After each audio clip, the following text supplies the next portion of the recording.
It's the Ohio State Buckeyes versus the Utah Utes, number 6 versus number 11, in the granddaddy of them all, the Rose Bowl in Pasadena, California. Let's get right into it. If you're a new Ohio State fan, you're probably going to see the Michigan gear on the table and all that good stuff. Listen, I'm not biased outside of the Michigan win. Plain and simple, I actually have Ohio State winning this game more than what they are favored by. They're favored by 6.5 points. The over-under is 65.5, and let me tell you why. I believe the over-under and the spread in general are set with the assumption that a lot of these players that I don't believe are going to sit out for Ohio State were going to sit out. Some of those guys are Garrett Wilson, Chris Olave, Nicholas Petit-Frere, however you say his last name, Munford, Zach Harrison, and Tyreek Smith. The latter three that I just named, they were at Ohio State's pre-Rose Bowl media gathering, so I don't understand why they would be there if they weren't planning on playing in the game. On top of that, Ryan Day has said that he has not heard anything about anybody sitting out at this very moment. And Tyreek Smith also shared that sentiment. He said that at the moment, he doesn't know of many, if any, Ohio State Buckeyes that will be sitting out this game. The order of which I listed them is probably the order in which they may sit out or may not sit out. Garrett Wilson being the most likely. He's an ultra-talented guy, probably the first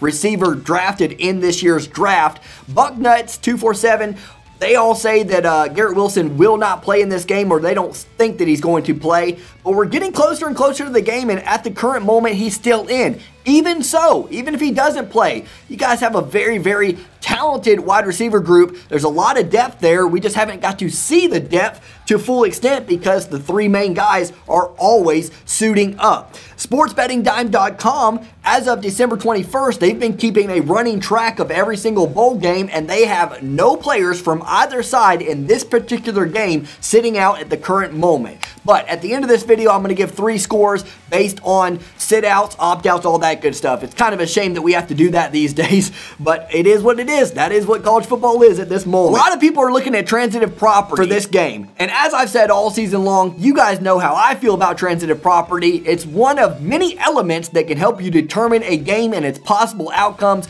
but I don't believe it's that important. And in 2021, it is absolutely proven to be true on my side of things, so it's made me look good a lot this season. But we'll look at it as to what everybody else is looking at and why so many people have Utah in this game. And I love Utah. I love Kyle Wittingham. I love what Utah stands for. They're a classy team. They're a tough-nosed football team. I like them a lot, but I just don't like them in this game, and I'm going to explain why. Against Oregon, they won the game the first time around 38-7. They had 50 carries on the ground for 208 yards and 4.2 yards per carry. They really did a lot of damage. 50 carries in that game. Cameron Rising, as a result, for the quarterback position, only had to go 10 of 18 for 178 yards. He didn't have a touchdown. He didn't have an interception. He only had to throw the ball 18 times, and he wasn't ultra efficient, completing just barely over 50% of his passes, but he didn't have to do much, and they got the win by a long shot against Oregon. Then in game 2 against Oregon in the Pac-12 Championship Game, they ran the ball 40 times for 191 yards. They upped their yards per carry at 4.8 yards per carry, and in this game, Rising really didn't play well. He went 15 for 24, just 170 yards, 1 touchdown compared to 2 interceptions. Could not take care of the football in that game. They kind of went under the rug because they won so badly. They won 38-10 in that game. So that's what a lot of people are looking at, the way that Utah handled Oregon and then what Oregon did to Ohio State, which we'll get into in just a second. The rushing yards for Oregon against Utah, they were 23 for 63 for just 2.7 yards per carry, and in game 2, they were 29 for 74 for 2.6 yards per carry. So they could not get anything going on the ground against the Utah Utes. That is contrary to what they did against Ohio State. And it's what Minnesota did to Ohio State, and it's for dang sure what Michigan did against Ohio State. Oregon rushing against the Buckeyes, 38 carries for 269 yards, 7.1 yards per carry, and 3 touchdowns. But again, I cannot stress enough, stop looking at transitive property in 2021 and heading into 2022. It is not that important. The 2 best examples that I can go by will start with Ohio State and Michigan. Ohio State crushed Rutgers. Michigan won by 7 against them. Ohio State obliterated Indiana. They beat them 54-7. Michigan, I think it was 29-7. Didn't have as impressive as a victory against Indiana. Ohio State demolished Michigan State. It was 49-0 at the half, and Michigan lost to Ohio State 37-33. But what happened in the game? Michigan dominated in the trenches, and Ohio State did not have an answer for them. Then you look at Bama versus Georgia. Obviously, Bama really took advantage of Georgia in the SEC Championship game. Georgia cannot get past that Crimson Tide team, but in the regular season, Georgia crushed Florida. Alabama only beat them by 2 after a failed 2-point conversion out of the Gators. Georgia took care of business against Tennessee. Alabama went into the fourth quarter up just 7 points in that game against the Volunteers. Alabama barely beat Arkansas, beat them by a touchdown. Georgia beat them 37-0, and then Auburn, Alabama really struggled against them. Probably should have lost that game in many respects, and Georgia took care of business once again against Auburn. So, throw it out the window. Forget about transitive property. I love Kyle Wittingham, as I said earlier. He's an excellent coach, classy guy, and he gets the best out of his players. But in this particular game, no matter how good he gets out of his players, as long as a big handful of Ohio State players are not playing, the talent gap, in my opinion, is just too much. I think that people are giving Utah too much love because of what they did to Oregon, and they're comparing that to what happened with Oregon and Ohio State, and there are things that people are forgetting about in that regard. But first, let's stick with the recruiting aspect. Let's look at the last 3 years. Ohio State in 2021 had the number 2 recruiting class. Utah had the number 34.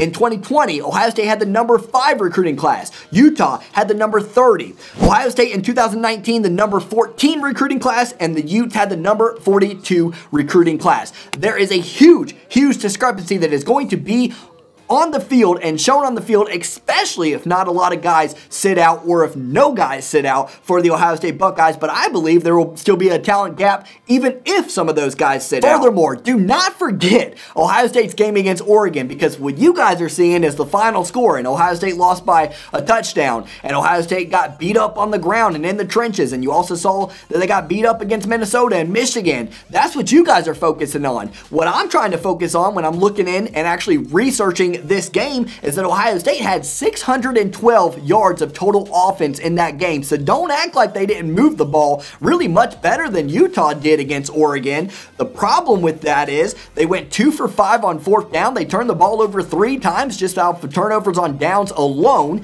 And CJ Stroud had an interception late in the game. That is 4 turnovers that I believe they will clean up in this game and won't have here against Utah. They were also 6 for 15 on 3rd down. Now that is a very good offense. Utah has a great defense. I don't want to discredit it at all, but I don't believe they're ready for the speed and the efficiency of that Ohio State offense. I think Ohio State might have some difficulties running the football. Utah's front 7 is very good. They're very stout. We saw what they did against Oregon's rushing game, but what can they do in that secondary? I don't know many secondaries, and that includes the 4 teams in the playoffs this season. I don't know many secondaries that can really put a restraint on the Ohio State receivers. I really don't. And even Michigan, I'll admit, the weather played some of a factor, not enough of a factor, Buckeye fans, but it did play some of a factor. You know, those receivers weren't at their best altogether. But hey, CJ Stroud almost had 400 yards passing, so it's not like they didn't do anything by air. So, let me go ahead and go with my predictions here. Obviously, you can tell that I'm leaning towards Ohio State. I'm favoring Ohio State in this game, and I think with good reason. These are my 3 predictions. If Ohio State has everyone play, everyone, including Garrett Wilson, I believe they win this game 41-27. I think there'll be 68 points scored, and the over will hit. If some of the players don't play, maybe 1 or 2 main guys for Ohio State, I believe Ohio State will win this game 34-27. 61 points will be the total points scored, so the under will hit in that scenario. I think this is what Vegas is going off of, and it's that close. 6.5 points. I obviously have them winning by 7. It is that close, that much of a difference if 1 or 2 guys don't play, and I think that's what Vegas has in mind. I think they have Garrett Wilson or maybe a defensive end, Tyreek Smith or Zach Harrison, sitting out in this game, and that's what's in their head. I believe the first one's going to happen 41-27 because I think the only person that might sit out in this game is Garrett Wilson, in my humble opinion. And lastly, if Ohio State has a handful of guys, let's say 4 or more, sit out, I'm going to go Utah to win the game. I think that's just too many guys who have been on the field all season long and have that experience and everything going for them in that regard and all the confidence and the reps in there. So no matter how talented Ohio State's backups are, I think that's too many people to have to replace in that scenario. video. So I say Utah would win that 31-27 and 58 points would be scored. Obviously, that's the under as well. So with that said, Ohio State fans, yes, again, I'm a Michigan fan, but just for you, this is a video I made last year, the downfall of Michigan football versus Ohio State, so you guys can reminisce on the last 20 years where you were whooping our behinds and maybe forget about this past season or this recent season for just a little bit. I hope you enjoy the Rose Bowl no matter who you're rooting for. Take care. God bless, guys.